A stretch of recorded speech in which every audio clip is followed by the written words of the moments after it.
3, 2, 1. What does no data mean? Let's see. Hey, everybody. Hey, hopefully we're there. It says we're live, but it says no data. Oh, there we go. Excellent condition. Conditions. Oh, wait. Sorry. we had a little bit of a beverage catastrophe, and we've been kind of scrambling. We forgot to bring something to drink, and it's warm. Yep, we forgot to bring wine that I had chilling in the fridge, but luckily we are across the street from an awesome winery, which you probably saw in the chat. Long Play Wines, super cool. They were closing up, doors were locked, and as Paul was heading back to the passenger seat of our car, they came out and said, "Oh, you're wearing a Nirvana shirt, we'll let you in." Which is kind of funny because you said that's really what you're going to wear for tonight? That is, yeah. So yeah, we have rosé from there. And I'm representing Florida, so... Nice. Yeah. So we are going to paint tonight, Moonlight Sonata. We are going to paint tonight. And so... I wonder if, I just want to make sure, can somebody just send us a message saying, yes, you can see us, yes, you can hear us, no, our fan is not too loud in the background. Yeah, we do have a fan set up, so let us know. Yep. I maybe could refresh this again, Paul, because remember last time it... Yeah, go ahead and do that real quick. Okay. It won't hurt anything.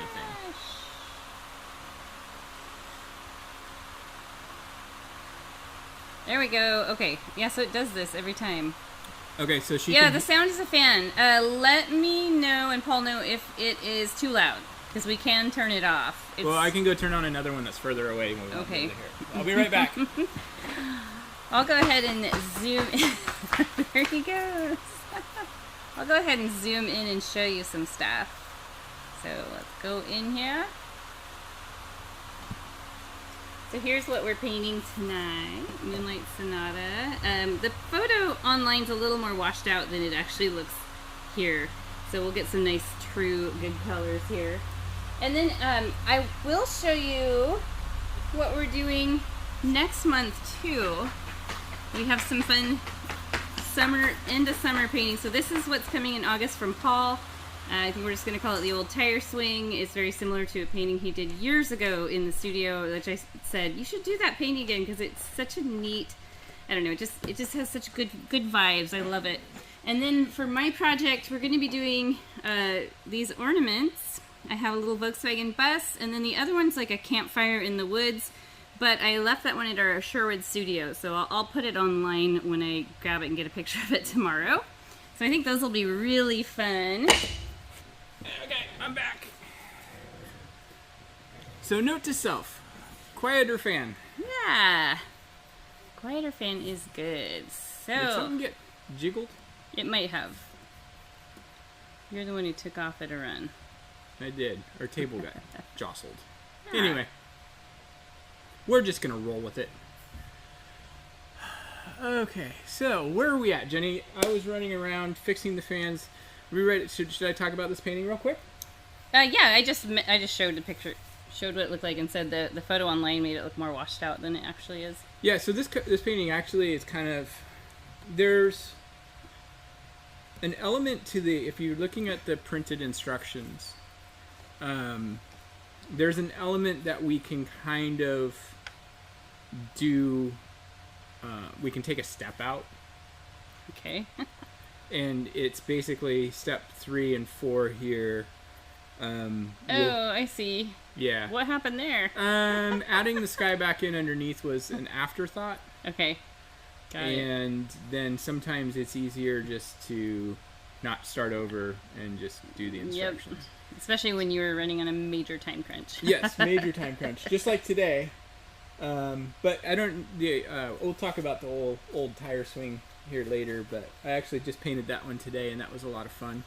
All right, so let's toast. Let's toast to our last July painting. Hot weather starting next week. Ooh. Yeah, it's 79 right now. It's 79 right now, but next week we're supposed to have 3 or 4 days in a row over 100. So thank God we're not live streaming next week. Yeah, because then you guys would be out of luck. You would have to listen to the fan. But we are moving stuff out of the studio 24 steps down in the heat. So yeah, say a little prayer for us. Yep. Good weight loss program, right? Yeah. All right, so let's go ahead and get started. Here's our colors. Here are our colors. So let's talk about our color scheme.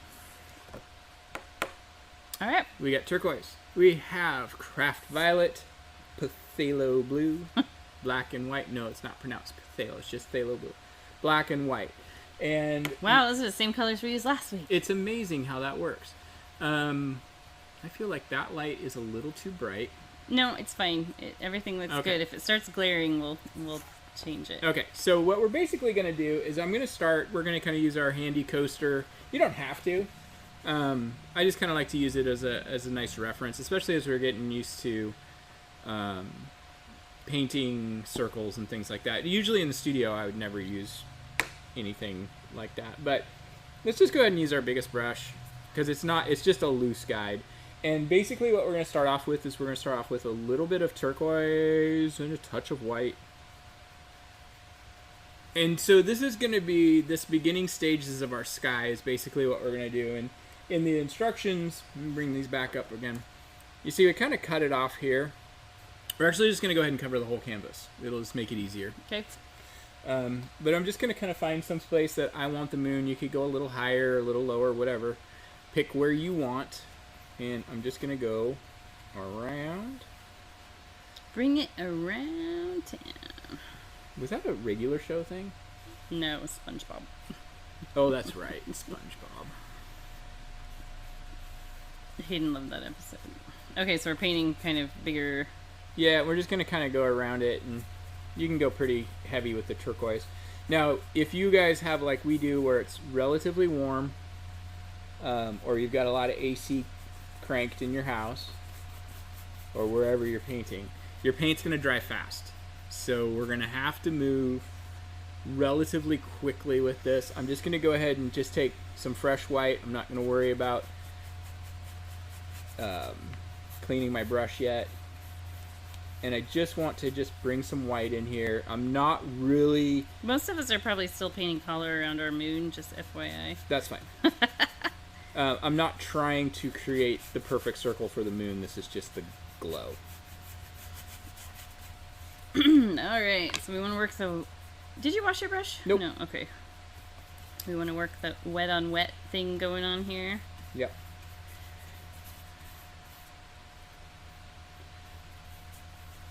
And I've just kind of gone about an inch wider than the coaster to start. We're actually drinking out of wine glasses for a change. Yeah, how about that? Extra fancy. Yeah. Okay, so now one of the things that we're going to start doing is once you've kind of got that, we're going to work towards not being precise. That's going to be kind of our challenge the next 2 months, this month and next month. I don't want you to worry too much about the sky. I just want it there for color. I want to save our attention and our energy and our focus for when we start working on clouds. You know what I'm talking about? Know what I'm saying? Know what I'm saying? We don't want to be stressing out about the sky transitions and things like that. We're going to do things to kind of make that be more comfortable, but I really want you to save that energy for when we start working on the clouds. I'm going to go ahead and just take a little bit of fresh turquoise. And one of the things I like to do is when I'm painting around a circle, I try not to just go around in circles. He hates that. He has a major beef with that. I have a major beef with that. He thinks it makes the painting look amateur. It does. Yeah, I mean, for people beginning, it's that's perfect. Fine. Yeah, there's no problem. But I'm just saying, try to get out of that habit. Yeah. Try to get out of that habit. The blending is a little harder, but I don't know that it is. It's a little more challenging. Yeah, it's easier to have like a stray brush stroke, especially if you paint as sloppy and messy as I do. I hear an airplane coming in. Yes, we have an airport like less than 100 yards from us. Yeah, we still haven't gotten our back wall decorated, but right now our energy has all been into moving out and packing stuff up. So I just got a little bit too much of my turquoise into my inner glow, so I just brought a little bit more white back in. So when you're working in summertime, warm weather, one of the things you'll find is the brush starts sticking to the canvas a lot quicker. you probably want to just rinse your brush more frequently. It's not really cleaning it, it's just refreshing it, basically. It gets dehydrated. Yeah. It just starts doing that thing. Okay, so we've kind of just got this little band going here, and I need to make sure I grab purple. I mean, not purple. Phthalo blue, not black. One of the things you can do is when you set up your palettes at home, maybe get in the habit of always putting black in the same spot on your palette so you know Good idea. That's black. So I'm just going to mix together about equal parts. And what I like to do is rather than trying to start here and work away, I like to start a little bit further away from my turquoise. Like, see, I've left a little bit of a gap there. How come? Because what happens is this allows me to then work the color back into the turquoise. Yeah, so you're not coming in with such heavy color right at the... Yeah. Got it. Now I know all your secrets. Yeah, because if you were just to go and take the turquoise and just this new mix and go right on the edge, that's how we end up getting with that stripy look where it doesn't feel like it's blended. This actually, the start of this is a lot like Blue Moon Willow, the Blue Moon Willow painting we did a couple months ago or so, which so many of you have posted on the Facebook group page. I love that. You guys have taken that and made it so creative. I want to do, in September, I'll probably do my golden version, which I named it Japanese Garden years ago. And it's really pretty, and I think Paul will like working with those colors that go with that one. So I'm going to plan on probably doing that. And then we'll transition into October with all the fun Halloween projects. I'll probably do something in the box that's kind of Halloween-like, but then have some other additional kits you can buy for, so we're not like cramming Halloween down people's throats who get the box. I always worry about that. Like, maybe someone doesn't like Halloween. Too bad you're getting the project. I'm happy to see everybody on here. Barbara, you and Annabella, I love that you're back. Yeah. We're able to make it in. I kind of had a little bit of a lapse of thinking today, and because we just switched to doing the 5:30, and Jenny comes out. I was working on something out in the garage, part of our move, kind of, and she comes out and she's like, "Are you ready to go?" I was like, "Oh, that's right. We have to leave an hour earlier." So, but we got here. Yep.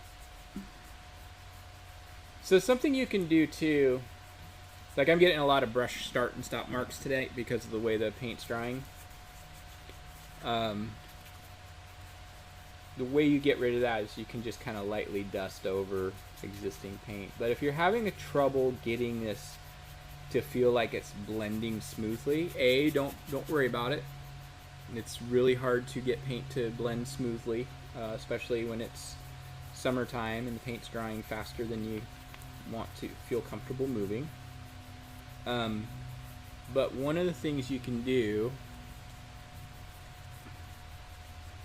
I just kind of keep coming back in that area.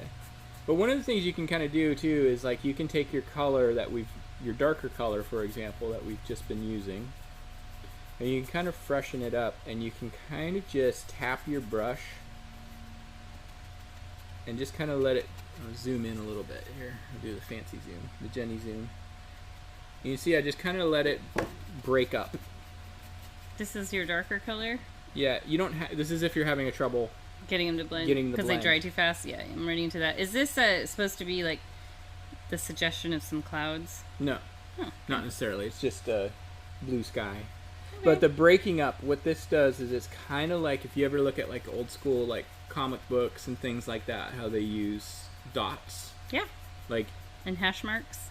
Well, just think of the dots first, and you've got, like, say you've got a dark color and you want to transition into a lighter color, you use less and less dots as you go further away from the dark color. Who was that artist? Was it Roy Lichtenstein that made the pop art paintings that had all the little dot matrix fill in? Honestly don't know. You don't know your artist? What? I never took history of Western art. You did, though. If I pull up one of his paintings, you'll recognize. I'm sure I would. So I'm not too worried about this being like a perfect circle or anything like that. None of this is really that important. I'm not a big fan of trying too hard to get perfect blends. I like everything to be a little bit more not chaotic, but yes, chaotic. Yeah, perfect blends is not part of your painting repertoire, however you say that. So here's my thought on that though too, is because it's really hard to do a perfect blend. Like we've been painting for a long time.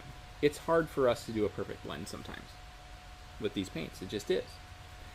But if you recognize that this is going to be a part of the challenge in a painting, just roll with it. Make that hard part of blending be part of the painting itself. So let this be choppy and uneven.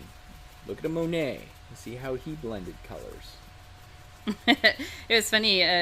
Greta was helping me pack up paintings the other day, and she whispers to me, she's like, Dad's paintings look really messy up close. And I said, he'd probably consider that a compliment. Totally. Absolutely. That's how Monets were. So now as I'm working further and further towards the bottom of the canvas, just using... Oh, you're just using phthalo? Yeah, you can do a little bit of turquoise in there too. You could probably even use a little violet. Yeah, well, no, I wouldn't do that. Okay. Forget what I said. Yeah, because I want that violet to be reserved for the clouds. If you guys have any questions at all, just drop it in there. Jenny's keeping an eye on it. Yeah, and if any of you guys are local, Portland, Sherwood, Newburgh area... I am doing a little bit more turquoise down along in here, by the way. We're going to be doing, at some point in the future, probably closer to September when it's cooling down, we're going to do a big painting sale where we'll sell off a lot of our artwork that we've done they were more like showpieces, like what we would put up on the stage for the painting we're teaching from, or paintings that that were just never taught because they were maybe a little too involved, or they're just pieces we just had fun with. Definitely. I mean, we had times, I know that we kind of already went through those one other time when we moved out of Tigard, but I was pretty notorious for developing paintings and then going, can't teach it. Yeah, so we'll announce that on our pages when we have that sale, but everything is like rock bottom pricing. It's just enough to kind of recover the canvas price. And pretty much. Yeah. And it'd be fun to see some of you guys if you wanted to come out. For those of you who aren't in Oregon or nearby, I have some listed on our website, gobox.com. Under, if you click the shop drop down menu, it says finished paintings. I just can't list them all on there because it takes a lot of coding. Yeah, it's we're probably going to launch a secondary website for like our actual like purchasing product and the website we have now works the best for the subscription. I mean, part. It's designed for the subscription, but it's not super great for if you sell anything other than this subscription. And so Paul has been complaining about that to them, and hopefully they'll add it, because a lot of subscription box companies sell past boxes like we do. But this software has been around since 2012, so oh really? The odds of I didn't know they're that old. Fixing it are slim to none. So I've done a lot of work in software systems for businesses and stuff like that for most of my adult life, and one thing I can tell you, engineers are not end users, and they have a hard time sometimes grasping what the end user wants, what the end user needs. Yeah. So I am going to leave just a little tiny gap at the bottom there. Mine is very oblong. Yeah, it is. It's alright, we'll kind of fix that. Like, I'm not worried at all about how this color in here, if it gets lost, if not. You know, it really doesn't matter that much. It's kind of bringing some of this back in. If you wanted to bring your coaster back in, kind of give yourself a fresh vibe for it, you could do that.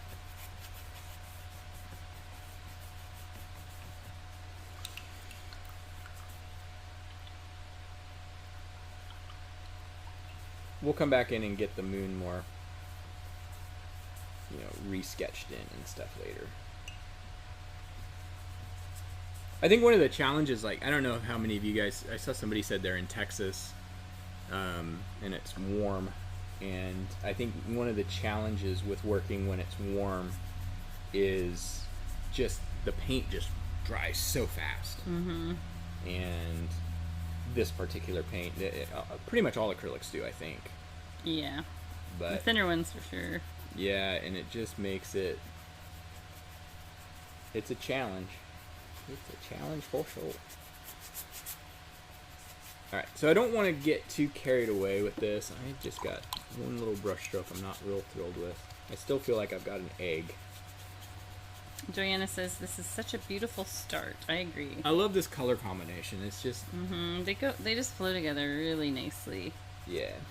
And when we start putting our clouds in and stuff, we can come back in and add more of the sky colors back in. Or reblend some stuff. That's probably what Yeah, I'm gonna exactly. have to do. Reblend some stuff around the moon. I can see that's where I'm gonna have to work. I think the thing though is it's don't get too caught up in it being perfect. I mean, I used to laugh in the studio sometimes and say perfect is a 4-letter word. PRFK. Perfect. T. PRFKT. Perfect. PRFKT. Yeah, you're right. That's a 5-letter word. PRFK. No, perfect. PRFK. That's what it was. And mostly just because I want people to stop thinking of painting as being something you perfect. You just don't. Joanna, knowing me, we won't end up with clouds. Oh no. Yeah, you can do the willow vines and just do another version of Blue Moon Willow. No, you'll be fine. You'll be fine. Trust You'll me be on fine. this. We'll all do it together. I'm not one who's excellent at clouds. They frustrate the heck out of me. But every time I have the opportunity to learn from Paul on how to paint him, because I do think that's one of his things he's really good at. Sometimes it's good. So I'm just hicking a little bit more of the turquoise, and you can see I'm not trying to blend anything. I'm just breaking up the transition. Oh, I like that. Kind of reminds me of how I did the sky on the Morning Wishes one. Yeah. With the little broken up. So the number 8 brush would work really good for this too. But it would take a little longer. So I will tell you guys that when we do, I'm going to pull up the old tire swing really quick. I just painted it today, so it's fresh in my mind. Nothing like last minute. We've been so busy. Yeah, you painted it during work at your other job. Yeah. I think my employees were like, what's he doing over there? Your employee. My employee. Outside of the sky, the rest of this painting is all painted pretty much with the number 8. Wow. I think you told me that when you showed it to me on Messenger. Yeah. I always remember when we used to do challenge type of paintings in college, and they'd be like, okay, you're going to do this whole painting with a small brush, or something like that. I always thought those were extremely valuable things to practice. All right, so what we're going to mix up, let me pull up the original, pull it back in here. It's so nice having desk space, Jenny. So the clouds are really, they are three basic colors. The happy little clouds. Yeah, they're happy little clouds. We're going to start with our base color, which is this medium tone. Then we come in and we add in our highlights, and then towards the end we come in and add darker shadows. And so I was thinking about this, I might actually even zoom the camera in a little tighter when I start working on the details of the clouds. That's cheating. It's not cheating. It's something that I don't know why we've never done it before. So let me just double check my colors. Black, violet, phthalo blue, and a little dab of white. Okay, so Are we doing the less is more approach? yeah, at first. You want me to wait until you're caught up? No, I just hadn't come all the way down, and I'm doing that right now. So keep in mind, you guys watching, you can always pause. Even if you're watching the live stream, you can pause and get caught up. I'm trying to get my edges. You can rewind, but you can't fast forward, is that right? Is that how it works on YouTube? Correct. If we're live, you can't fast forward into the future. The heat is getting to my brain. More wine, please. Alright, so the color we're going to mix is... I'm just going to take some lavender or violet, add a little bit of black. Violet black, make that charcoal gray. A little tiny bit of blue. Are you doing everybody in the pool? Kind of. I mean, that works, because really all we're shooting for is just kind of a medium tone. Mix more paint than Paul does, because he never mixes enough. Well, no, I like to mix less, Okay. because then it gives me natural variation. Yeah, I got it. Okay. Alright. And it can be Whoa, mine's not that color. Okay, so I need to add more. a little bit of white. Okay. A little tiny bit of white. So what the white does is it adds opacity for us. Now, what we're going to want to do here I think I have too much black. is, if we look at the original, Just checking. we're going to just really loosely create this shape. We don't want to go all in at first. We can always make these bigger. It's harder to make them smaller. Right? It's almost impossible to make them smaller. So one of the tricks I like to always use in paintings is, well, we can start... Everybody have a moment of prayer, moment of silence. Take a sip of your beverage. Don't make it sound like it's such a big ordeal. I like to have some of this up in the corner. That's could be a little darker, so I'm going to add a little bit more black to mine. Just a touch more. It needs to be a little darker. It's going to be very similar to your phthalo blue in terms of darkness. But I don't, in the past we've always done like these clouds that are always just very straight across the bottom. I'm not as worried about that. I'm just going to make sure that the edges dissipate, like break up. How much paint should we have on our brush? Enough that you're getting the paint to really kind of cover. Okay. I'm letting it run out as we get closer to the moon. Hello, Monique. Hello. We can also kind of just take a big bold start along this bottom edge here. That is definitely big and bold. Yeah. All the way across. So I guess the thing to think about is like these kind of clouds that are on your original, they're heavy and bulky in the middle, but fringy and wispy on the edges. Yep. So right now we're not even worried about the fringy and wispy part. Okay. Just the bulk. Just the bulk. Can I ask you something? When you're painting this, you're using like the flat edge of your brush. You get a lot more curved brush strokes than I do. Mine are always kind of flat. My hand just moves all over. So are you kind of curving the brush a little bit when you do that? So I rock the brush. Rock. Move it around. Okay. And I try to move it in different directions. So this top edge, I don't need to zoom in yet, but what you can do is you can kind of get this heavy bulk mass here, and then you can just kind of lightly push the paint away and break it up. And I think you could also use your 8 brush to do that. Like I don't for want me, to do that quite. You could, but I don't want to do that yet. Okay. I'll stop co-teaching. Yeah. Because we are going to do that when we do the highlights, which actually create the edge of it. Okay. Right now, we're just kind of getting the bulk vibe. And that's why I'm actually moving kind of fast and loose. I mean, that's kind of the way I paint anyway, but... That's how you live life, fast and loose. Totally. It's painting's a metaphor for your life. It's a little bit more black.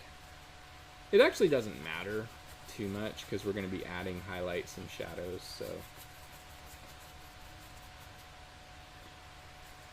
I do think that the clouds in general, we want to think of them as kind of coming across this way more than, like, clouds, when you look at them, they don't usually go up and down. Doesn't mean it doesn't exist, because there's a million different cloud shapes, it feels like, and every time you think I've got them all figured out, and it's like, then there's some random one that looks like, oh, it's a rainbow cloud, where'd that come from?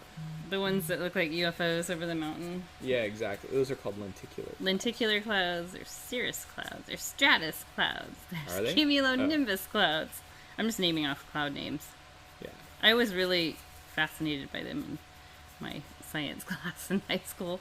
Actually remembered so much about them. And Joanna, your cloud photos from the airplane, those were really amazing. I loved That's the these clouds pink. right here. Yeah, the pink ones were so pretty. They looked like cotton candy. So I was thinking about this when I was developing this painting, and just anytime I do clouds, and I think I was trying to explain it. I don't know if this here channel's in here tonight. My friend Daniel. I don't think so. He and I have been pretty good friends really good friends for 20 years or so. Mm-hmm. Isn't that crazy to think it's been that long that we've known him? Oh, Monique, I'll type an answer to you.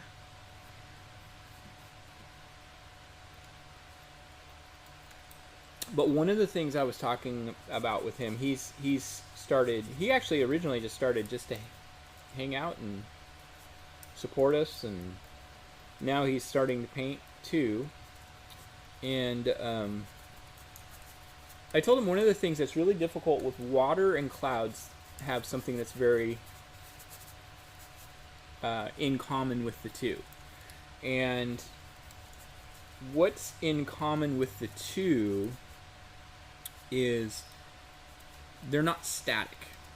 And what I mean by statics, I feel like static is kind of a new term in the last few years that people are using a lot. And what static means is it's not moving. Static means it's just there. And so clouds and water are always moving. Even if it's just a surface ripple in a lake.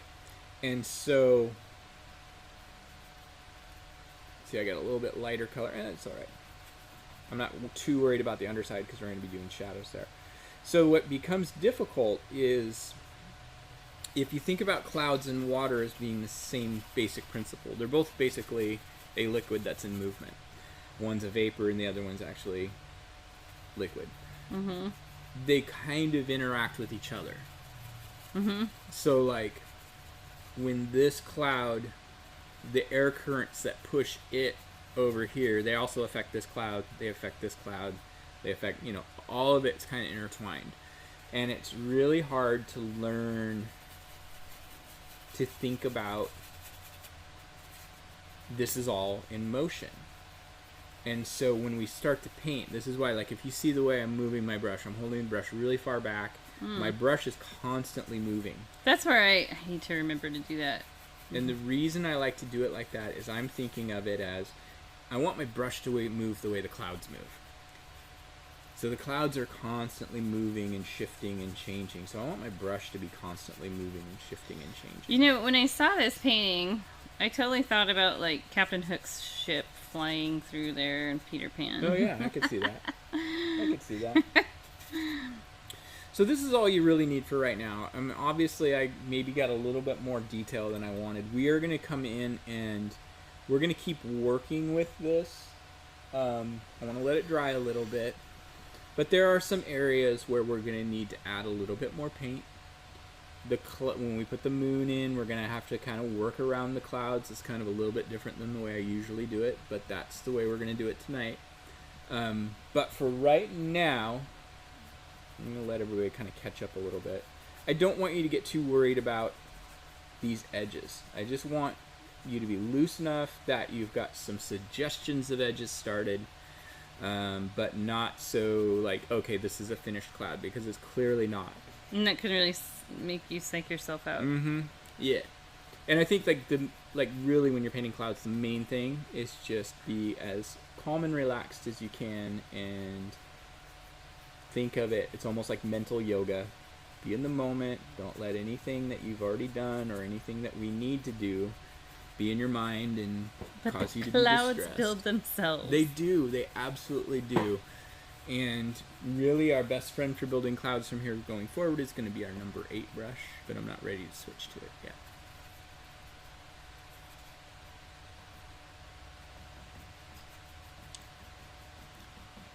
Alright, how we doing, everybody?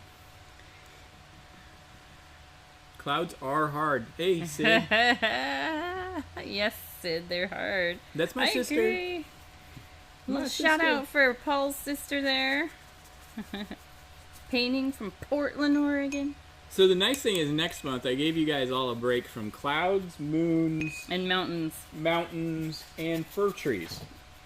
So all of those, I mean, those I feel like those are that's our Mount Rushmore of things people get frustrated trying to paint. Yeah, it is. So we none of those. How often do we do? We do live programs twice a month. We might start doing more. I'd like to start doing more. Yeah, but I don't want to say that because then it's like... We do a lot more during the holidays for sure, too, because Yeah. we just get inspired and... Right now, getting moved out of our studio space. To here. Just, once we get done with getting moved out, then we'll have a better idea of where... We'll have more weekends free, which is when we can really do a video. Oh, thank you, Joanna. Yeah, I should go grab the original real quick while this is kind of drying. Oh yeah, so the original he painted, gosh, it's getting close to 8-9 years ago now. It has been a while. And it just had, to me, it looks like Central Oregon or Eastern Oregon. But it could be Idaho, it could be... Colorado. Or even in the South. Any place that's got open prairie and plains or fields. And heat. You know that fan, even though that's way over on the other side, it actually does pretty good. Let me just move that out of the way. So this is on a 16 by 20, so this is the original. And this is not the very first original version of this, I don't think, because the barn... Yeah, the barn. So we left the barn out. And the fence, I think, right? Yeah, we left the fence out. Because we have to cut down steps to make it fit in an hour and a half. And also on the canvas. Because these, when we did these in class, they were 2.5 hours to 3 hours. So the barn is always, anytime, like one of the things that we've learned is like up close buildings are always a major challenge for people when we're teaching. Can you grab your one that you're teaching next month? Yeah. I wanted to show something fun that he pointed out to me, that he put the little drag mark area where the kids... You know, they jump. It's right. That's what would happen. Yeah. They jump off that tire swing, and they've got a little patch of dirt there. Yeah. So that's stirred up and now flattened it's interesting out. because we didn't even use remotely. I don't even think there's a single color from the same palette. Hey, Leia. I hope I pronounced your name right. Welcome. First live, third third Go Box painting. That's awesome. So this painting and this painting. No, the only 2 colors that were the same on the palette were black and white. A completely different yellow, completely different red. This was. I like the sky in the new one. Yeah, this a was lot. ultramarine. So I was looking at a lot of Monet paintings this morning. So that's where I got inspired for the sky. Anyway, so I don't want to talk about that too much more. I'm excited to teach that one though. That's a fun one. That'll kind of lead us into fall. Yeah, that's what we were aiming for. Yeah. Alright, so I'm going to take a second and I'm going to zoom the camera in a little closer to the canvas because I want to... Bear with me, you might see my feet if I go the wrong way. There we go. Whoa, that close? Yeah. Okay. I want people to really see what's going on here. I always forget that we can do that. See, up close you can see there's a lot of canvas texture. Yeah, you can see the texture. I'll move this there we go. The tree was fun. So the tree is probably the hardest part of that next painting, but you can't avoid difficult things all the time. Deciduous trees are a good thing to learn how to paint. Yeah, for sure. And they're harder than you think. But anyway, all right. Guess we'll find out. We will find out. So I'm going to switch to my number 4 brush. Ooh, okay. So this is actually pretty zoomed in. Yes, it is. And I'm going to mix up, let me I'll pull my palette over. You can see all the hairs on my arm. We can see all your pores and everything. Yeah. So I'm going to mix together white and lavender. Violet. It looks lavender to me, so I keep calling it lavender. It's like a dark lavender. Yeah. So here, white and violet. Scoot this up a little bit.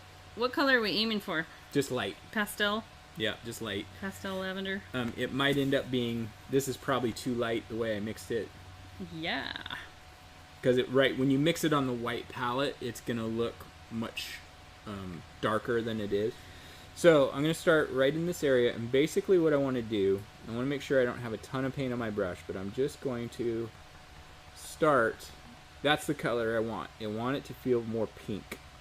So it's like the moon is kind of glancing off the top edge of these? Yep, so I'm going to kind of do this, my moon's up that way, it's kind of coming in here, and I'm just going to start kind of just tracing here, and I'm going to wipe my brush off. And wisp it out. Wisp it out. I actually love this technique. It can be a little frustrating, but once you get comfortable with it, it's like it makes clouds so much easier, and it makes them look so much nicer. I actually think doing this really big zoom in is really helpful because you can see how crappy it looks, like up close. That looks like crap, Paul. So, so we're just kind of getting the edge of these where the moon is. Yeah, so you want to get the edge in there, and then just kind of like wipe your brush off, and you just kind of want to smudge it back into your body of the cloud, and then you can wisp it, take little bits, and just very lightly add some little trailing bits out into the sky. You guys, this is my number 4 brush, so you can see how big this is zoomed in. And I just kind of keep creating this edge that's close to the moon. Yep, I think the zoom in is a good thing here. Why have we never thought of that before? I feel like mine is gonna need like Falcor from the Neverending Story bursting through. So when I painted this originally, I really this part that we're working on right now was probably the most time consuming part of the painting.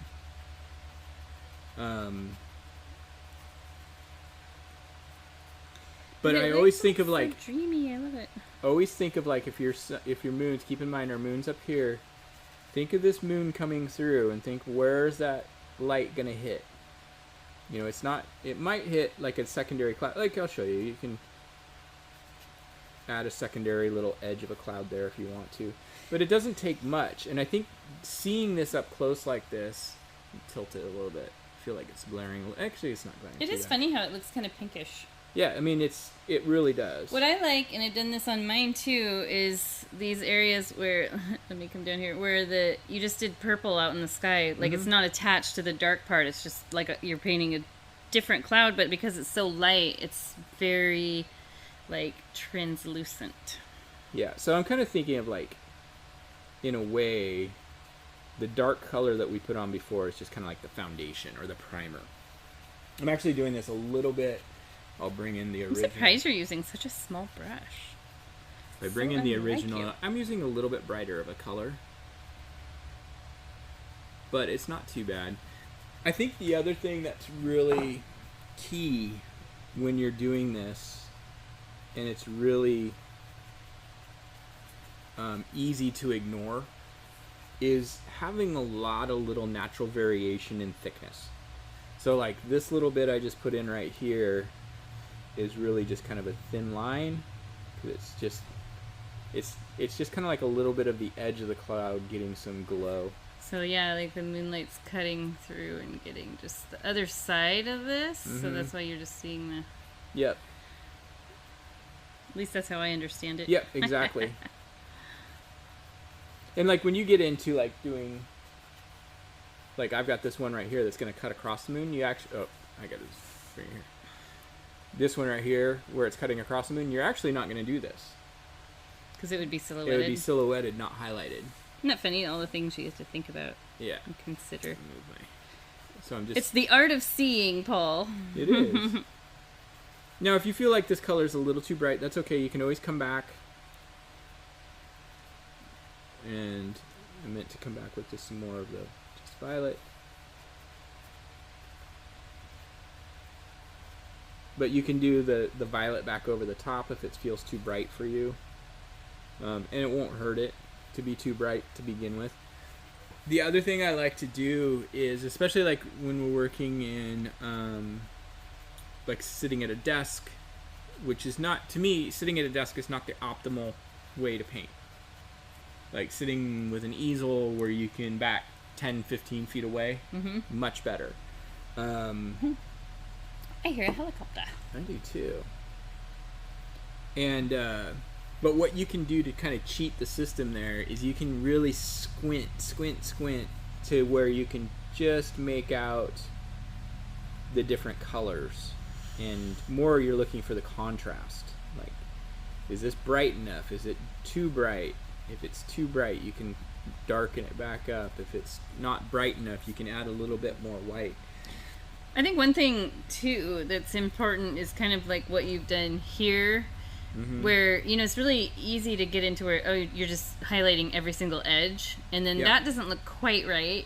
Yeah. Like, so you have to bring some in, kind of like when we're highlighting rocks. Yeah. You know, in mountains, there's not just highlight on the edge, it's actually in the kind bulk. of all over. Like, some of these cloud formations might stick out further than others, so they're going to catch the light. Yeah. And that's how you can make it look more 3D. Oh. Sorry, Dan. Let me see, is it 6:30? Did he come on for the 6:30 start? No. Probably. So one of the things I'm going to... Dan, you need to sign up on our email list. Yeah, sign up on the email list. Because we'll email out with the... If that's what happened. I don't know. We're just guessing that I think came on at 6:30. So, I know Daniel's hours are not as predictable sometimes, so. And we're starting at 5:30 on the West Coast, so a lot of people are still scrambling to get home. So what I'm trying to do, this is actually kind of interesting because when I look at the view on YouTube, it looks really cool. But when I look on our big monitor that shows up, it just looks like a train wreck. I wouldn't say it looks like a train wreck. Well, it does because you're seeing all of that looseness of kind of more impressionism.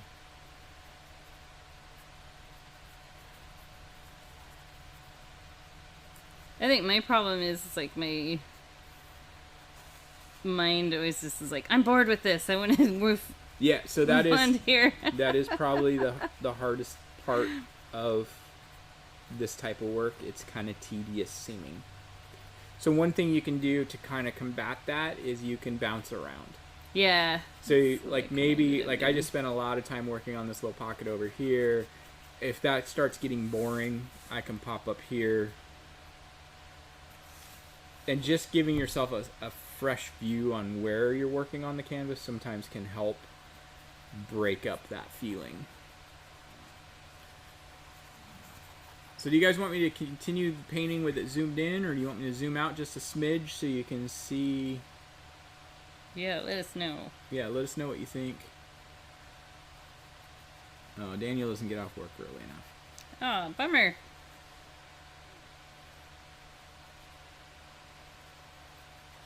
So I just had a little bit more white in my mix right there when I did it. I'm not worried about it.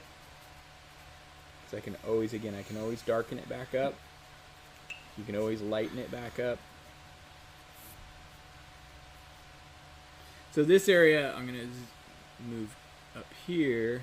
This area right in here is like kind of a prime candidate to... Oh, can you zoom out? Barbara wants to know if you can zoom out to see where you are. Yeah, we'll do that in just a second. This is a kind of a prime candidate to add kind of a little bit of extra... interior highlight? Yeah. You guys can see my brush, the way I move it. It's not like it's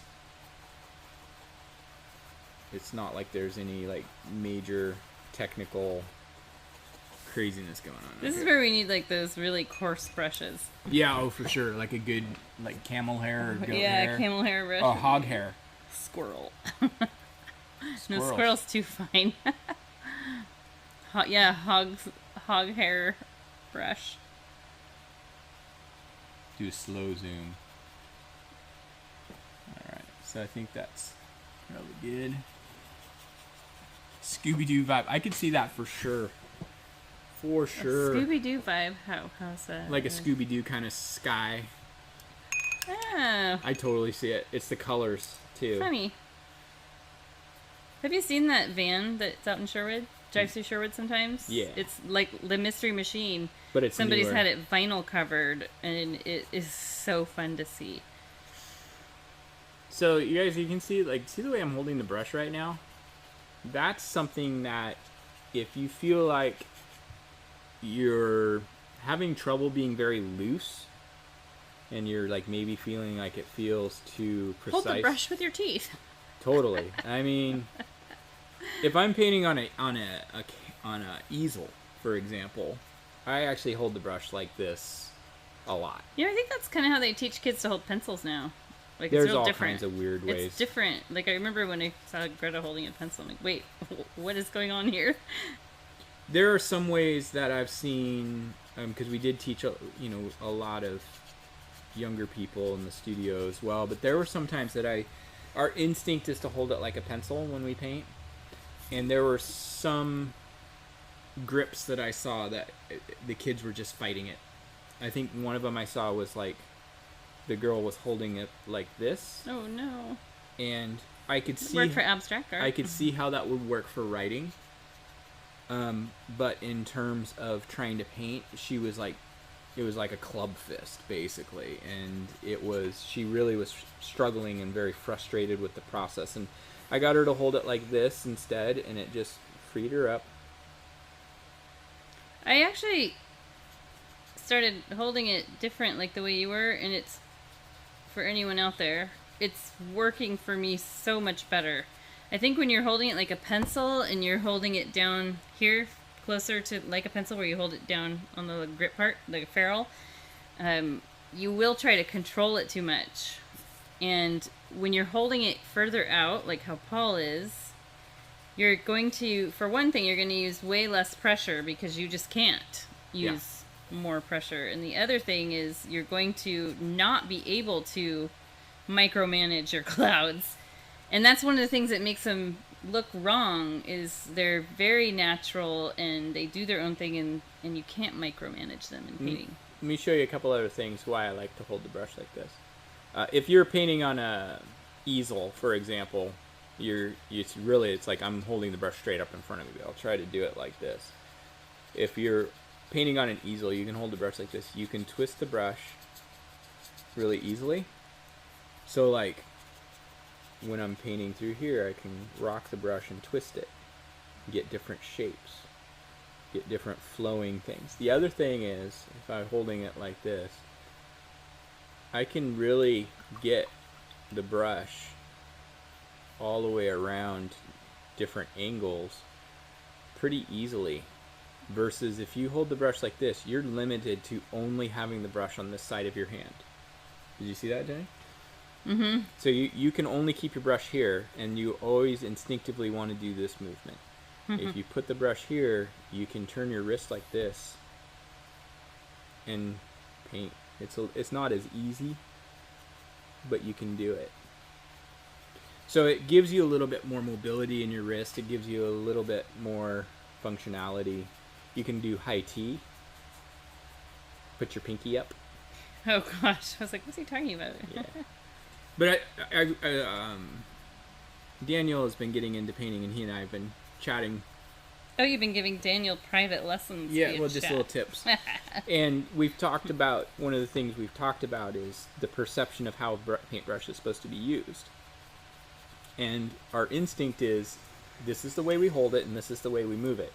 And one of the things that'll help you as an artist is trying to figure out every single possible way you can hold it that's different than your instinct, and every different possible way you can move it.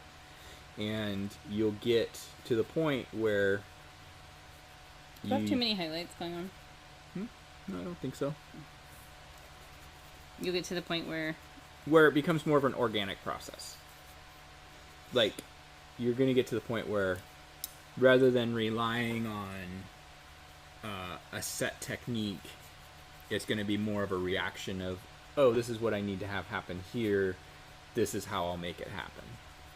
And so it's just a matter of like playing around with the brushes, playing around with the colors, seeing how they work together. See, like, you guys have probably noticed this, that some of the colors really are bold and vibrant, even though they look bold and vibrant in the jar. Some of them are bold and some of them are not. They just have different personalities and different viscosity. Very different. Sometimes most of the time it's just a matter of that particular manufacturer uses a different amount of pigment for a certain color. Some colors are more expensive for them to manufacture, so we're using student grade paints in here. We're not trying to pretend that we're using pro level expensive paints. I mean, these are student grade. Student grade is a lot easier for learn. You guys to learn on. When I first started teaching painting, I used high grade paint because I was like, oh, everybody's going to want to use really nice paint. People couldn't get it. No, it was so hard to teach with. It's so thick and amazing for people who have experience. Yep, for sure. But the higher the grade, typically, like, ultramarine is a great example. The color, the pigment that's used is more expensive. So when you use low, we have never shipped ultramarine in the Go Box because the color itself. The student grade one sucks. I like it for certain things, but it doesn't give the vibe of a true ultramarine. I can tell that that's what you used in the sky of your old tire swing painting. Yeah, and you really have to, because of that student grade aspect of it, it cannot stand alone. It has to have a mixer. It has to have something added to it. A chaser. It works great for creating shadows, like using it as a tint. Mm-hmm. But it doesn't have that. Like, ultramarine was a color that was really common with Van Gogh. Van Gogh was Monet. Monet, yeah. It was a color that kind of. There's actually a book about Van Gogh's end of his life, and it's around the mystery of his death, kind of, and it's a comedy. I have read part of it. Sacre Bleu? Sacre Bleu. And Sacre Bleu means sacred blue, which was, at that time, was ultramarine. It was a new color, and all the artists were trying to get their hands on it. Oh, we must use ultramarine. It's the new thing. I love the way artist societies used to be. People need to bring those back. Yeah. Artist societies. So the other thing is I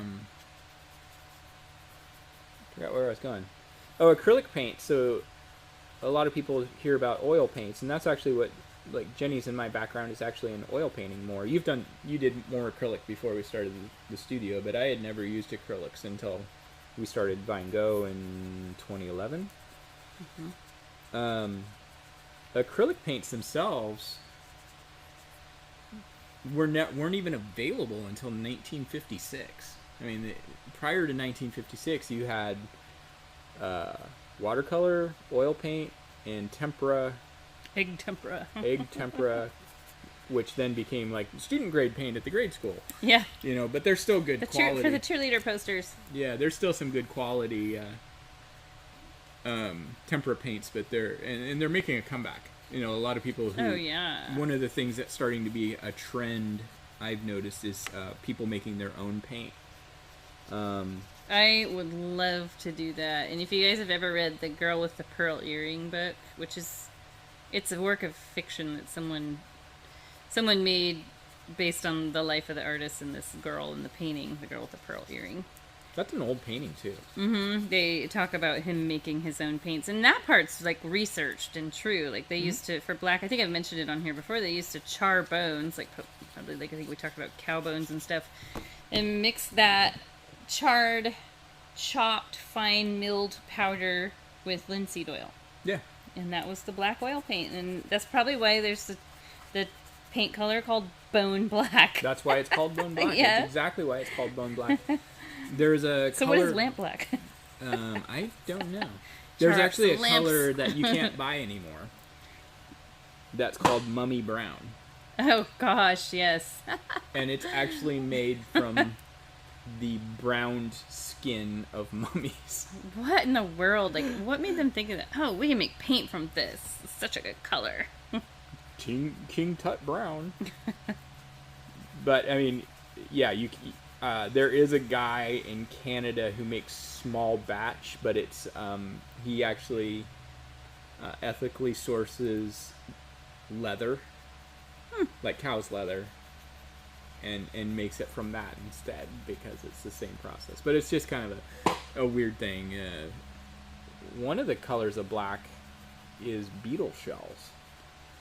Yeah, it's kind of like that one colorant they were using in food grade stuff that was made from these beetles, tiny little like bugs that are red. In fact, Starbucks got under fire for it because they were using it in some of their pink colored drinks. Oh, really? And so people who were vegan were like, "What?" Yeah. And so they took it out. They changed that. But yeah, they're well known. I looked all into it. I read up because color stuff like that is fascinating. I'm trying to remember which one of the blues is made with lapis lazuli. I don't know. But what was the blue when we watched that little 15-minute art segment? What was the blue that I think it was Monet? It wasn't ultramarine. It was some other blue that they were like, "This is the new blue." Was it phthalo? No. It was not cerulean. I don't think it was cerulean. It might have been I don't remember. Yeah, I have to watch it again. But usually those names, like when you see like a name in front, like phthalo. Oh, the Red Violin movie. That's right. Blood. Oh, that's right. Yeah. I forgot about that. I've actually never seen that movie, but I remember reading the synopsis on it, and I was like, whoa. So something you can do with this, you guys, is if you want to kind of soften these clouds even more, if you want to, it maybe be very cautious in deciding to do more, but you could just take a little bit of just pure violet. But what you don't want to do is lose your mid-tone. That needs to still be there. But you can just add a little bit of the violet just along some of those little transitions from the highlight to the darker body. And I wonder if I should zoom that in again, or are we good? Yeah, let us know if you would like Paul to zoom it on in. Because reality is this painting... right now, so I'm not going to do any highlights on this. I probably will come back after the moon is done and add this mid-tone a little bit, like soften it up, kind of like what we've been doing with the highlight, but instead doing the mid-tone over the moon, because we want that to be dark. It's going to be silhouetted. Kind of using a little less paint as I'm working. I kind of also think like probably it doesn't really matter. This is all kind of the same distance from the light source. If you move away further, like if we were getting down into this area, you'd want to use less and less white because it's going to be less intense. You could use a little bit more white and kind of very subtly kick up some of these edges, but very small amount of paint. I think the problem with like clouds is in general, people overdo it. You know, they like, boom, here's a big pop. And you almost have to be very subtle and... What kind of brush did Bob Ross use for his clouds?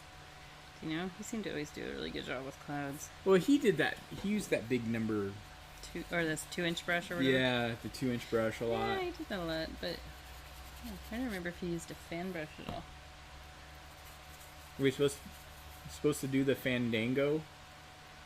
Scaramouche, gotta do the fandango, whatever. I see a little silhouette of a moon. Scaramouche, Scaramouche, Scaramouche. Thunderbolt and lightning, very, very frightening me. So the one thing about Bob, his primary focus of what he was doing was to sell his art products. Yeah, which is kind of what we're doing supplies, too, really. Art supplies. Yeah, I mean, sell the paint, sell the brushes. We're just Bob Ross rip-offs. Yeah. They'll probably sue us just for mentioning his name. We actually used to have a couple of Bob Ross products on our website. We had to take them down. Yeah, when they aired that documentary on Netflix. And we had a marketing company that was in charge of doing all of our ads, and they loved this one particular one with a Bob Ross mug holding the paintbrush. Yeah, like, okay, so see, I've got this. No, this is the one that would be more...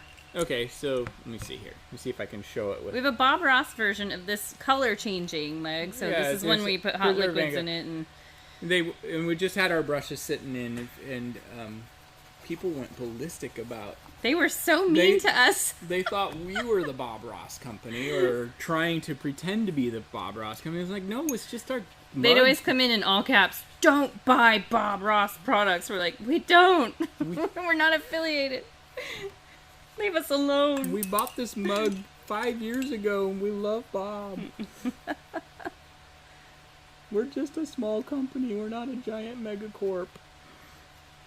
Oh, yeah. They just like to put their opinions out there. Yeah. Remember, a lot of small companies, we're just normal people trying to make a buck. Yes, definitely. Just itty bitty. We have feelings. Unfortunately, we do.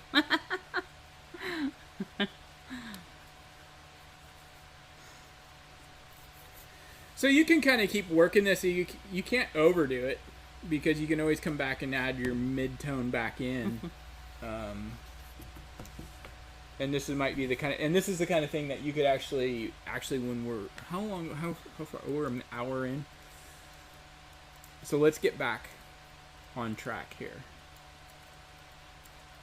Okay. This kind of, you can go back and work these clouds as much as you want. I think that's something that we don't ever really point out during the broadcast when we do this, but there's nothing that says you have to be done with the painting when we're done with our live stream. There's nothing that says you have to be done with it tonight. You can tinker away. You can tinker away. I know, like, if my last commission piece I did took me about 40 hours. Well, obviously I didn't do that in one sitting. And so it's okay to step away from it for a day, especially if you're feeling frustrated. Set it aside for a day, come back and look at it tomorrow, and you'll see it with fresh eyes, and that's really important. I'm sure many of you have noticed that. Like, if you look at your painting the next day, you're usually happier with it the next day than you are the day you're sitting down. Okay, so let's get into our next step, which is going to be, I actually had the ground in way earlier in the painting process, so let's go ahead and put our ground in. The ground is nothing special in this painting. It literally is just a black stripe of color. So you can do more or less. Mountains, what I would recommend, I think, like, try to be a little bit more subtle to begin with, and if you want to add more, then add more. But a lot of times people have a tendency, I'll do it right down here, they do mountains and they have a tendency of doing this really curvy, and then they're like, oh, it doesn't look right. Well, it's a little too exaggerated. Tone it down to start with, then build it up if you need to. What color are you using? Just plain black. Okay. Just straight black.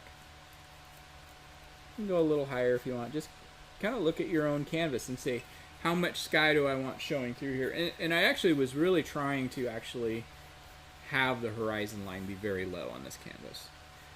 We typically, I mean, there's a couple different rules of thumb, if you will, for where the horizon line should be. And if, like, a real safe rule of thumb is a third of the way from the top or a third of the way from the bottom, one or the other. We tend to do, especially in the studio, a lot of them where it's actually closer to the middle because it's easier for people to grasp. We're just doing a little line right across the middle. But that's why we, a lot of times we use the coaster. It's not quite a third, but it's really close. So that's a lot of times why I use the coaster to determine our horizon. But Oh, you need more wine. I'll go I grab it. do. I put it in the fridge so it would stay cold. But the other thing is, while those are suggestions, they're not a hard, fast rule. So if you look at a lot of Monet's paintings, for example, especially his water lily paintings, there actually is no horizon line at all. Yeah. Yeah, we were having this discussion yesterday, or this morning. This morning, yeah. We were talking about how, like, when I make our stickers that go in the box, Monet paintings, I love them so much, but they never really work for a sticker because there really is no major focal point. Well, sometimes, sometimes there's not. Let me see. Let me pull one up on my phone. They're just pretty all throughout the whole thing, but there's no, unless you do like the one with the castle thing in the distance, or the, whatever that is, barracks, whatever. And the one with the bridge, there you've got a focal point, but a lot of them don't. Like, you guys, if you're like worried about detail, I mean, like, here I'm gonna put. There's a Monet painting up close. Yeah, those are. Zoom back out. You guys have probably seen this painting before, but you don't need detail to make a wonderful piece of painting. So, wonderful piece of painting. That was the weirdest way of saying that. But anyway, I love to research Monet. It's really hard to paint that impressionistic unless you've been painting for a long time. Yeah, stepping away is huge. The number of times that I know, like, I've done a paint, and Jenny's done the same thing. We've both done it, where we create a painting for either here or Buy and Go, and then be frustrated with it, and then we show it to the other person, and they're like, "Oh, that's great." Okay, sometimes it's hard to see it yourself, and then you look at it the next day and you go, "Okay, I see it. I see where it was going." Okay, so that's that. The next step we're going to do... Oops, I need my... So you don't have to do much in this. I don't want you to put any detail. I don't want you to put any trees. I don't want you to put anything in there. It's just an eye stopper. It's to keep the eye on the canvas and from just falling off the bottom. My eyes fell off. Ah. Yay! Alright, so I'm going to go ahead and put my coaster back on. I went a little higher with this one. And this is going to be a little bit... You have to be a little bit attentive to what you're doing because you don't want to do your paint over your clouds. So I'm going to use my smallest brush, and you might see my head lean in because I need to see over the top. You did this complicated. I did. If you have a question as to whether or not it's going to intersect with a cloud, just skip it. You can always go back in. So I'm just using my smallest brush to do this. So what made you do it this way? It's just the way it worked out? It's just the way it worked out. I wanted... Well, we can always paint the clouds back in, but I wanted it to be not so much about the moon. Mm-hmm. And it's hard to do a moon this big and not have it be about the moon, though.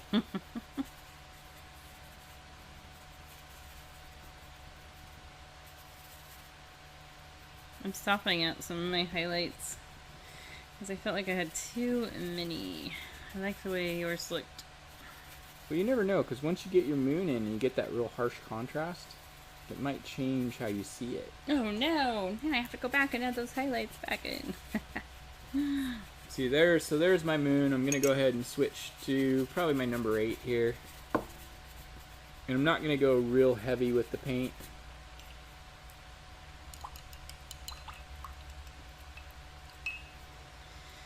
Just kind of work in and around the clouds if you've got them. Again, we're going to recreate some of this. And one of the things I like to do is, while the paint's still kind of wet, take my brush and just kind of scribble a little bit around the outline. I like to soften it up a bit, and even if you have to put a little bit of paint on your brush to do it, you can soften it up.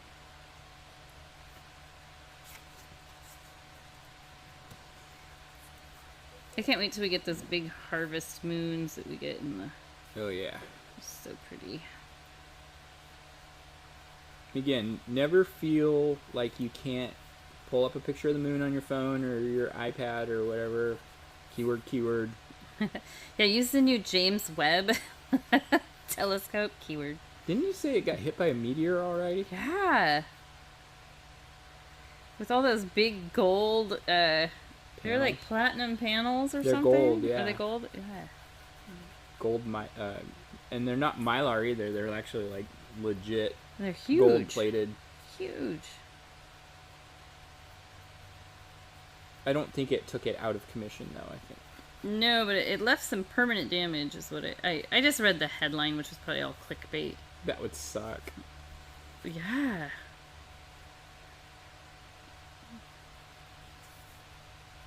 Crazy. So sometimes it looks better to not be too concerned about filling the moon in. I love it. Fully. Just filling like around the edges and then pulling, yeah, like what you're doing now, just pulling the weight inward some, but just leaving it like that, I think is really neat. Yeah, it's a neat way to do it. I think too often we get too rigid in how we paint.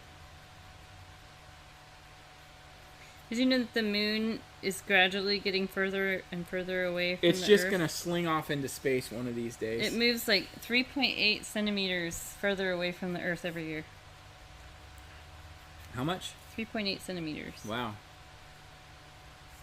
There's your fun science fact. Must be like gravitational pull.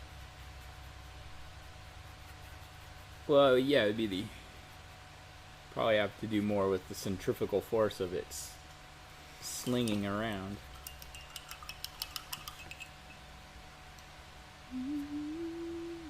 Oh, there's a lot of messages. I've been ignorant of the messages. She's just dialed into painting. She's ignoring you guys. Daniel, your Three Mountains painting was so kick butt. It was so good. He told me it felt like doodling. And I get that. Yes, and looking at your painting from further back, I have to do that a lot. And then you see the other thing. This is such a weird thing, but it works, especially if you're doing portraits. I'll bring my portrait and hold it up in a mirror, and then you see the reverse of it, and then you'll see like, oh my gosh, the jaw's totally crooked, where you wouldn't have noticed it before, because I don't know, your eye just gets used to looking at it or something, and when you see it reflected back, it's like, whoa. Or maybe don't do that, because that might just add more work.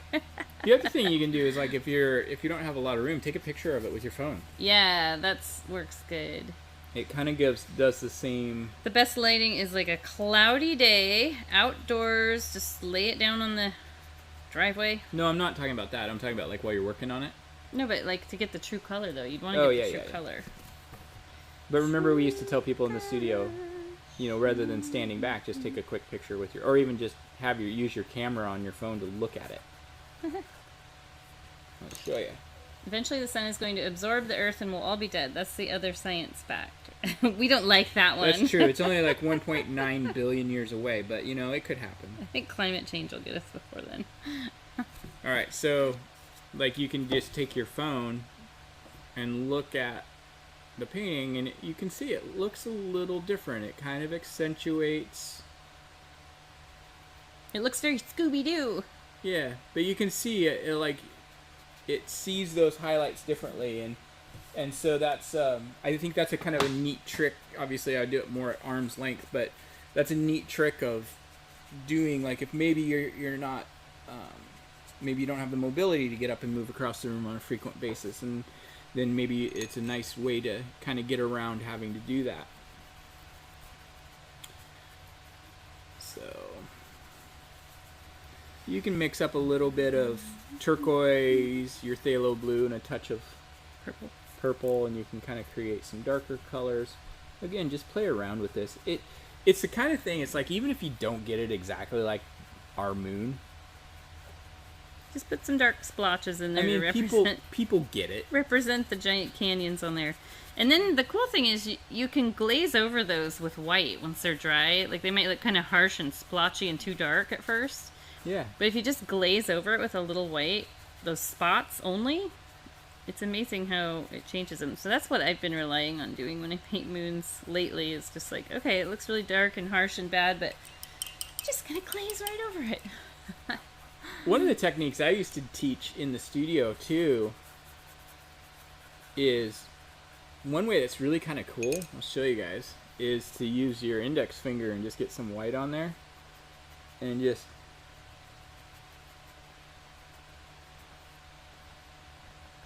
Oh yeah, you've got craters. just kind of dab the color on. Finger painting. But I kind of like that technique for move your finger around in different directions, you get different results. But I think that's here's like what I'm talking about with the glazing. Like these are all really dark, but if I take a little white and it just paint it on thin over these spots, they're still there, but they're way more subtle and look a lot more what the moon really looks like. Yeah, I like for that sure. finger painting. The finger painting technique actually works really cool for doing the moon. So I'm not going to put a lot more attention into the moon. You can if you want to. It's up to you. Next step we're going to do, we've got a couple more steps, and then we can kind of come back and refine some of our moon if we want. We're actually almost done. Well, thank you, Julie. Yeah. You guys, we haven't mentioned this, but when we moved from our old studio to the new studio, our new work table is a foot wider, and it's such a huge difference. Like, it's amazing to me that an extra foot makes such a big difference, don't you think? Mm-hmm. Like, we always felt like super cramped and crowded, and like we didn't have room, and now it's like that extra foot's just like all the difference in the world. Yep. I'm enjoying it. All right, so next step we're gonna do is, and our autofocus kind of just tripped out a little bit. Next thing we're gonna do is we're gonna start putting in stars. We kind of want to let all this dry. We especially want to let that moon dry because we do want to kind of put some wispy clouds cutting across it a little bit. And then if you guys want to hang around to the very end, obviously most of you are going to, but I can show you how you can take those clouds just one extra little step. Oh, we get the bonus. And it got to be subtle. It's got to be very subtle. But let's do our stars. I'm going to take our smallest brush. You guys have done this before. Jenny's technique. Use the non-bristle end. We're going to use it like a stamp. Actually, a student taught me that once. I was like, why didn't I think of that? I'm just going to get a little bit of white. I'm going to tap it on my palette. And basically, you just don't want to do them on top of the moon. You don't want to do them on top of the clouds. But you can do them everywhere else. You can do them on top of the moon, because that one painting we did, the Moonlight Waterfall, we did them on top of the moon, and it looked kind of cool. They weren't stars, though. They wouldn't be stars, though. They were the spots where the craters, or the, asteroids have hit, and they become really bright. Yeah. I remember I Google researched it. Yeah, it wouldn't be stars. No. I think my favorite story, I didn't teach a lot of our kids' classes just because of but yeah, like Jenny's talking about if you do. Oh, Daniel, have you seen the videos that show flicking the stars on instead of painting them? What's your take on those? I don't like it. We've done a lot of those classes like that. You have to use really watered down paint, and the problem that comes up is that people get these long streaks that just look like, to me they look like star showers, and I like them, but the students in class did not like them at all. If you did do it, like, you actually have to use like a firm toothbrush. Yeah, that's the best way to do it. And it's got to be really thin down. I shouldn't say I don't like it. I think it has a place, time and place, and it works. Like if you were doing like a more of a galaxy type of painting, which I thought about doing for next month, but and partly because of everybody's excited about the new pictures from space. But yeah, I just did a few of the dots on the moon, Jenny. It does look cool. What was I going to say before? Oh, I know. I was talking about the kids class. So I used to teach this kids class that was like the sun and the earth and the moon and stars, and we were doing stars, and I like to have like the kids just kind of just really go really random. And all of a sudden this little boy who used to come in a lot, he's like, "Teacher, I poked a hole through my canvas." He had taken it and just really done it. Yeah, we had that happen more than once. Yeah, and I looked at him and I said, well, that's the best black hole I've ever seen anybody paint. And he turns to his mom and said, Mom, did you hear that? I painted a black hole. And he was so proud of himself. That was funny. The kids were always kind of an interesting one for me to teach because they were... I'm not a small guy. I'm over 6 feet tall. Not a lot over, barely. But back when I used to teach, I was a lot bigger. You too. Round up. I round up. Well, I'm barefoot. I'm right at 6 foot. But then I was also a little bit thicker through the belly region, and I've got big tattoos, and I used to have a really big beard. And the kids would be like, this is a big, scary guy. And I would just say, hey, I'm Uncle Yeti. Did you call yourself Uncle Yeti? Mr. Yeti. I'd call myself Mr. Yeti. I'm Mr. Yeti. And you'd sign your painting. And I would sign my painting with Yeti and a little footprint. And they used to like that. Paul has a golf channel on YouTube now. I haven't done any videos yet, though. It's called Yeti Looper. No, it's not. Oh, it isn't? No. What's it called? PNW Looper. Oh, so Yeti Looper is some other name you use somewhere. Yeah, I can't remember where I PNW Looper is your... Yeah. A looper is basically somebody who carries a bag. That used to be a reference for what they would call caddies. When are you going to post some videos? I don't know. Sunday? No, probably not Sunday. Probably more in the fall when courses are less busy and I can get used to making course vlogs. It's always a little awkward to be like, I got my selfie stick and camera and I'm out here. Excuse me, can you wait to hit your ball? I have to do this video vlog. Yeah. Most people who do that, they either go out really early in the morning so that they're first one out, or they go late in the afternoon when there's less people out. But you know what this painting reminds me of? It could be the same night that your Yosemite painting is. Oh, totally. I love that painting. That's one of my favorite ones you've done for GoBox. I enjoyed that one. That is available on GoBox.com too if you want to do. It's such a beautiful painting with just the colors are amazing. It's this color scheme plus some I don't know what else. I can't remember what colors we used that month, but it's such a nice painting.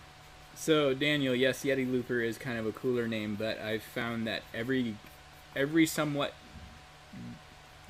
taller than average guy with a beard likes to refer to himself as Yeti. Well, then now there's that big cool company that makes coolers and stuff. Yeah. Yeti. Crazy expensive coolers. They're so expensive. But you know what? I've got a couple of coffee cups that I've gotten. One from Uline for ordering enough product, and then another one was a gift from one of our vendors, and they're ridiculously good. Mm-hmm. You have a tumbler, don't you? Like a wine tumbler from Yeti? That's somebody gave you? No, it's not from Yeti. It's from The Good Life. Oh, that's right. So I don't have any videos on YouTube, but I've been posting to Instagram under PNW Looper and Twitter. So you guys are into golf, which most of you probably are not. But that's fine. I get it. But those of you in Florida.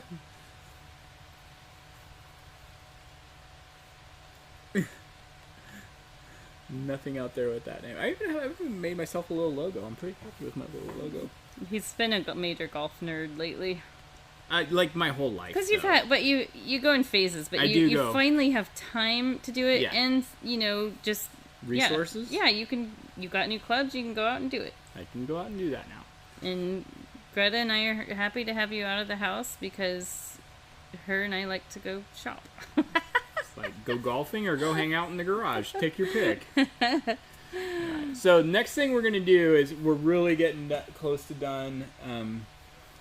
What I want to do next is I want to work on my wispiness around my moon that's hanging out. So if you guys don't have any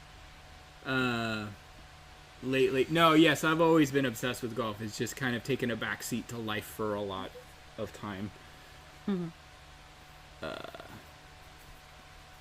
So what I'm going to do is I'm going to mix up some of our cloud base color, which was again lavender, little tiny bit of black, touch of white. And here's the kicker, you guys. If you don't get it exactly the same as what's already on the canvas, it's okay. I'll show you how we can fix that. I always kind of like just go, okay, I'm just going to mix it real close to the area. So what I want to do is I want to kind of do the same thing I was doing with this highlight color where we were just kind of dragging it or pushing it a little further. I don't want a lot of paint on the brush. And I'm just going to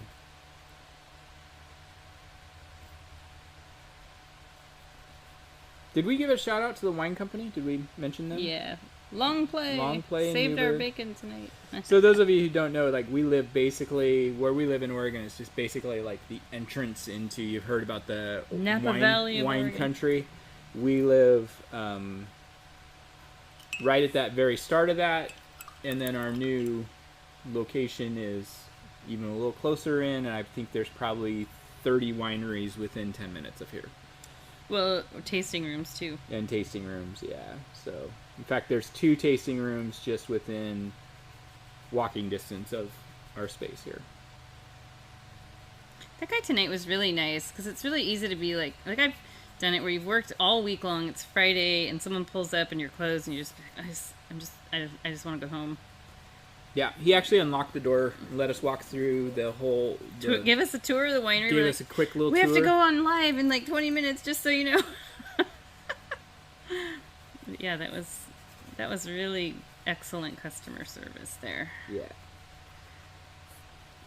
So we got to go through where he was. What did he say? They were getting ready to bottle. Mm-hmm. Yeah.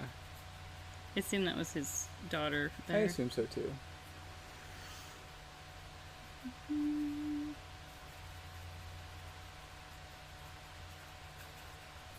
You know what I noticed behind the counter was a whole shelf of vinyl records. Oh, that's so cool. And then he was talking. What a neat decoration to have. Well, no, I think that they listen to him. Yeah, because remember he said they were listening to Nirvana, and it was just kind of a coincidence that I was wearing my Nirvana shirt. Well, we're gonna go back and when they're open. So I feel like my cloud is kind of drifting up. How are we looking on time, Jane? We're at 1:30. All right, so we're gonna need to. 1 hour and 30 minutes. 1 hour 30 minutes. Yeah, we're gonna need to kind of wrap this up here shortly, and we're almost done. Again, you can go back, you can tweak, you can make adjustments, however you please. A to Z Winery. Yes. Yeah, I see their sign all the time. I don't know that we've ever gone to it, but I see their sign off 99 all the time. Where's it at? It's out here. Oh, okay. Yeah, I've seen their sign. Yeah, I've seen it. Are they the ones that do the big bold reds? No, that's somebody else. Alright, so the next thing we're going to do is basically our last step of teaching. You guys can go back and work extra areas. Nice thing about these colors is they all really interact well together. The exception being the black. Black is just kind of a permanent color, so once you put it on there, it's there.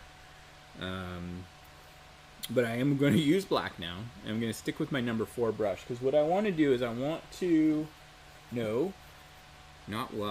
what we're going to do is we're going to add shadows away from the moon, and then we're also just going to add some texture in some areas. And this part really, actually let's start with the number 4. Just pure black, and it's really bold. Big bold reds. Yeah. Yeah, A to Z is out here in Newburgh, just off, not far off 99. So it doesn't take very much color because I don't want it to be so intense. But this is the color. This is the side away from our moon. It's actually shadowed. And this is a great area. Less is more on your brush, by the way. So don't put a lot of paint on your brush. You can always add more paint. It's harder to take it away. That's kind of like when you're learning how to paint, and actually even when you've been painting for a long time, you got to make sure that you understand that you can always add more. Joanna loves A to Z. So we're members of Potter's Vineyard, which is, I think, Oh not gosh, far. we have to go pick up wine from them, don't we? Yeah, probably 2 cases. We always forget. We need to set up a tasting. We should. Potter's is, we teach painting classes out there sometimes, and the owners are husband and wife, and they're so amazing and nice. They do pottery there, and sell pottery. They're actually one of the ones that I feel like we've become friends with through work. You know, it's not like we're. Whenever we teach, though, we end up hanging out for an extra hour and sharing a bottle of wine and chatting, and it's fun. So you can also use, I'm just using the number 4 right now, you can also use your number 8. I actually think the number 8 I like a little better. It's a little bit stiffer of a bristle, so it's a little easier to be a little softer with. You go over a star, no big deal. The clouds aren't sitting there making room like, oh, excuse me, star, I'll just move out of the way so that you can be seen. It's just not how it works. But the other thing you can do with this, Jenny, this is an important part. You ready? Yep, I'm just texting. I know you're texting, I see you. You can add these areas where you've maybe got a big bulk of your base color. Just take a little bit of the black.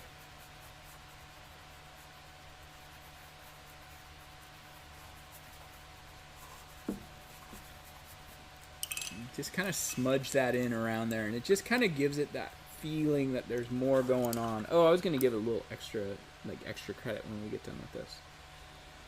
Same thing up in here in these corners. These upper 2 corners when we do landscapes, if we can possibly do it, I always like to get them a little darker than the rest of the painting. It helps draw our eyes tend to be drawn to the light. And so if you can have your central part of your painting lighter, go a little darker on the outside edges, and use that contrast to direct how people look at your painting. That's what we're shooting for a lot of times. Boy, I got an itchy nose. Joanna, I love your wine style. I want to have a wine. She, 2 wine cellars. She has two wine cellars, and they're always full. Nice. She drinks a lot of wine, so it's not like just sitting there. Yes. We used to, when we had the studio, we really used to get to go to a lot of wine taste. Well, we used to be able to just go to a winery and flash our business card and get free tastings. You know, we did that a few times, but we had a really good wine rep who we've become good friends with, and he was kind of more of a small batch, going to go out and find small batch wines. Local to Oregon. But he did start going into, like, Argentina. And... Yeah. Well, if you want to get a good Malbec or something like that, it's hard to... or a good Cab, or, Syrahs and stuff like that. Oregon doesn't grow those quite yet, although the way the weather climate's shifting. Oregon could actually become... I mean, they're already great for Pinots, but I know that a couple of the really big, more macro wineries, ERAF, they've got some, I didn't just drop a name, but they've got some sample vineyards of Cab planted. Really? I didn't know that. That's cool. Because as we start having hotter summers... No. I don't want hotter summers. They want to have those. I'm gonna migrate north. They want to have those in place. You know, if the trend continues, you don't want to get left behind. It's actually smart to do that. It's really smart. Problem with Malbecs is we don't here, and a lot of people don't realize, but the Willamette Valley, Chehalem Valley area where we're at, just outside of Portland, we're not a very high elevation. And Malbecs prefer a much higher elevation. That's why they do so well out of Patagonia. They like a 4,000 foot elevation. In Portland, people don't realize, like, Portland is only like 20 feet above sea level. Like, there's a river that runs through Portland called the Willamette River, and it actually is affected by the tides. And even though it's like a 2-hour drive to the ocean from Portland, if you follow the river, but it's affected by the tides. People not from Oregon will always pronounce it Willamette because it looks like that's how it's spelled, but I'll give you guys the inside scoop. It's Willamette. Willamette. And it's Oregon. Oregon, not Oregon. Oregon, not Oregon. Yes, so you have insider. I always laugh because, like, I always figure, like, it got settled by people that were gold miners, and they came and they went, oh, the ore's gone. Well, let's just name this place Oregon. Oregon. No more ore here. Right. You act like they talked like cavemen. They did. We had that talk the other time about like how literal like town names like Fairbanks, Alaska are. It's like, oh, there's a fair bank to land on. Or my favorite is Mount Rainier. I did on this painting what I totally expected I would do. What's that? You overworked it? My little cloud fingerlings that reach toward the moon are too planned out. Oh, okay. And now I hate that. But you'll like it tomorrow. I'll like it when I rework it. All right, so that's basically it, you guys. Let me pull the original up. You can see side by side. Let me actually move some of this stuff out of the way. So let me get back to Rainier, Washington for a second. Mount Rainier. If you actually look at the spelling, it's the word Rainier.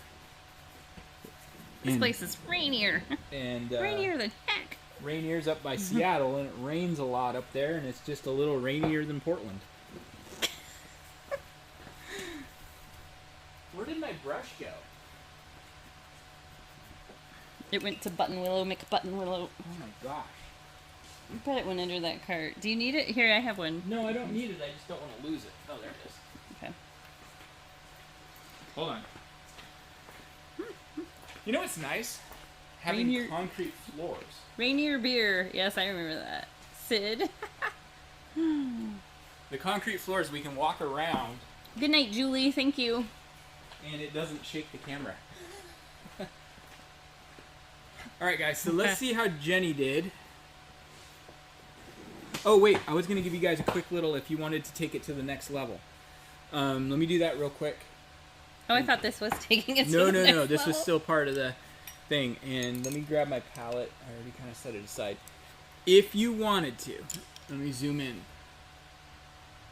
Let me hit the right button. My bad. Oh my goodness. There we go. If you wanted to take this up one more notch, you could take some white, little lavender, maybe throw a little tiny turquoise in there. Mix up just a really, you guys probably should see this. A really pale color. What brush are you using? This is the smallest brush. Oh, that's unusual for you. I've never seen you use so many small brushes in the painting. Oh, I've been doing it more lately. You can and what colors did you mix? Turquoise? So just a little bit, tiny bit of turquoise, a little bit of our violet, and a little bit of white. Sounds good. Alright, what are we doing with this? And you can just throw some extra little... Glitter! Sparkle. It's sparkle! Just along some of these edges that are really exposed to the moon's glow. So dreamy. But again, you want to be kind of subtle with this. I know up close... Gosh, I actually love this zoomed in view because you can see how messy the process can actually be. Again, if you do too much and you're like, oh wow, that didn't work. You know, just tone it down, mix some of your original highlight color, go right back over it.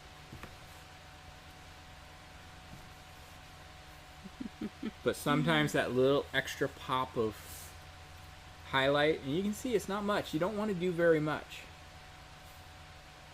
Oh, Joanna says her wife isn't a wine drinker, so I've never even gone to a wine tasting, but I really want to. Oh, you need to.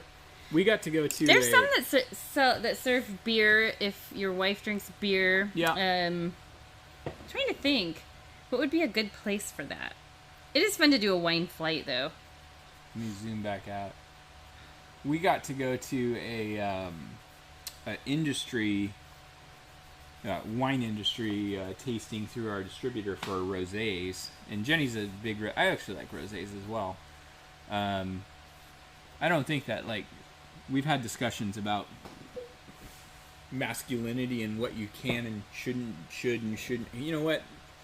Drink what you want. Yeah, don't let that toxic That's so masculinity stupid. come in there. You know what? I love me a Mai Tai. I don't care if it's not a beer or a straight whiskey. I can do that too, but I want to drink something I want to drink. I love me a man who can drink rosé. And I with the girls. love rosé, and we got to go to a rosé tasting, and what was it, like 27 rosés? It was enough that we felt a little loopy.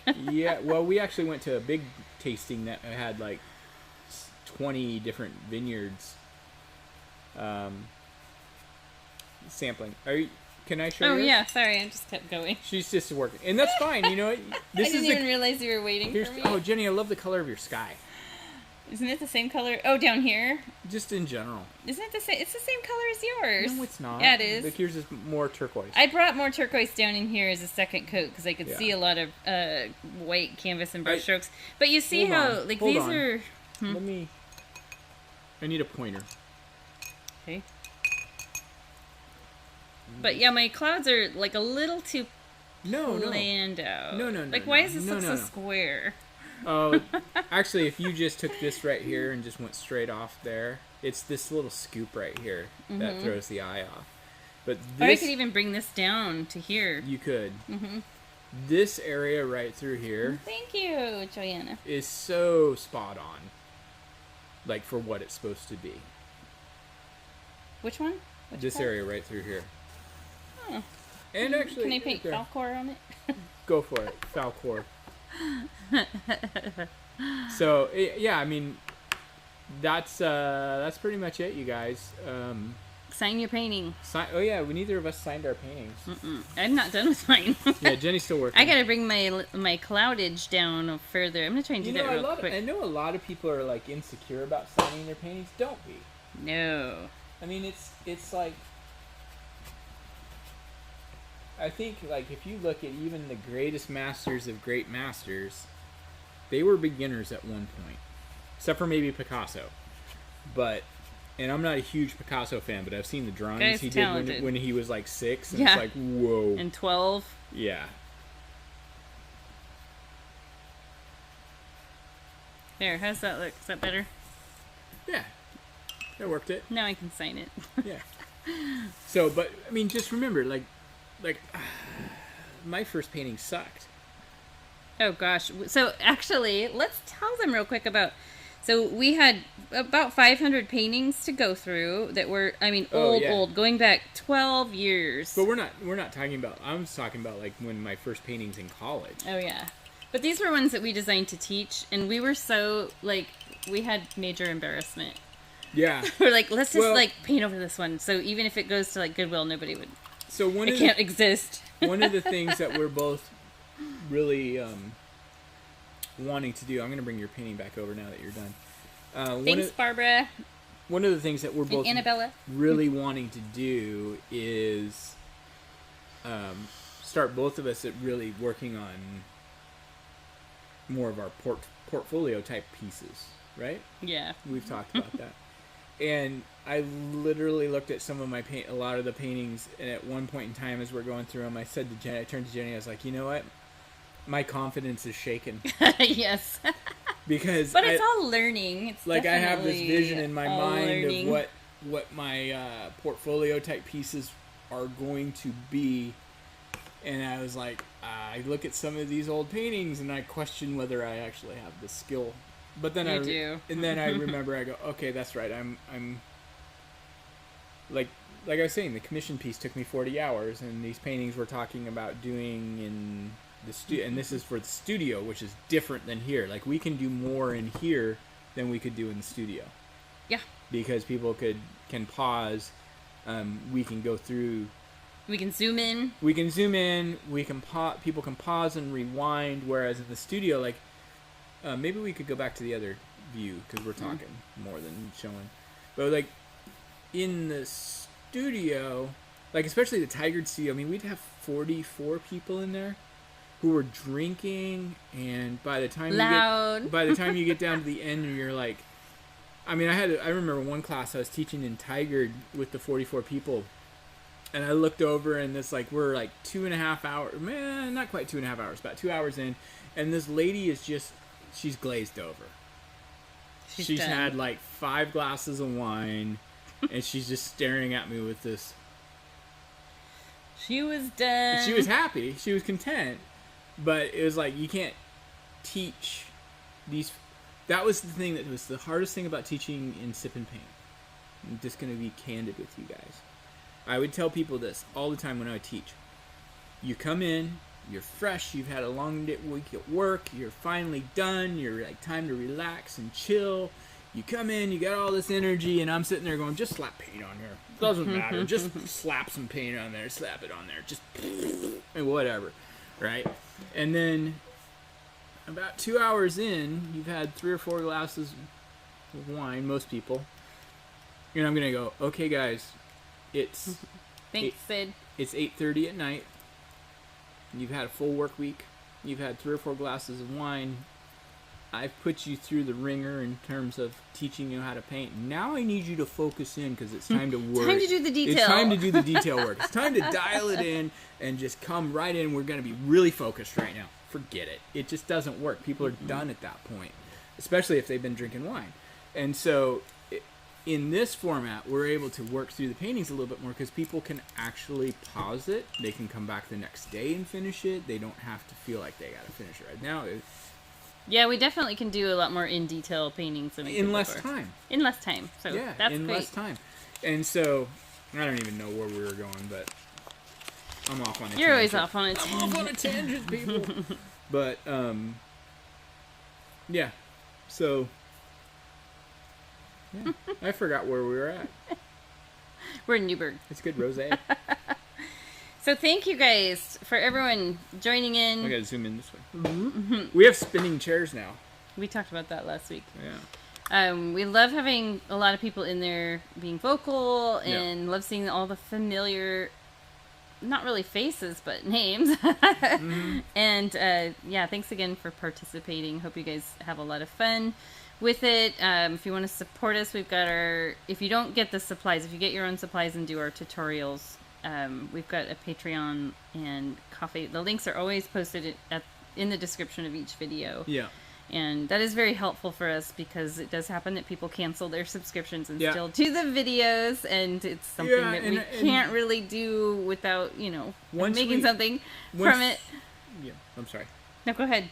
I was going to say, once we get moved out of our studio and we get kind of a little bit more settled in, it's a big life change, honestly, because we've had our studios for 11 years, and just turning that page has been a difficult page to turn because you're having to let go of something that's been a very integral part of our lives for a long time, and in a lot of ways it allowed us to do things that most people like us who went to school for art and stuff like that don't get to do.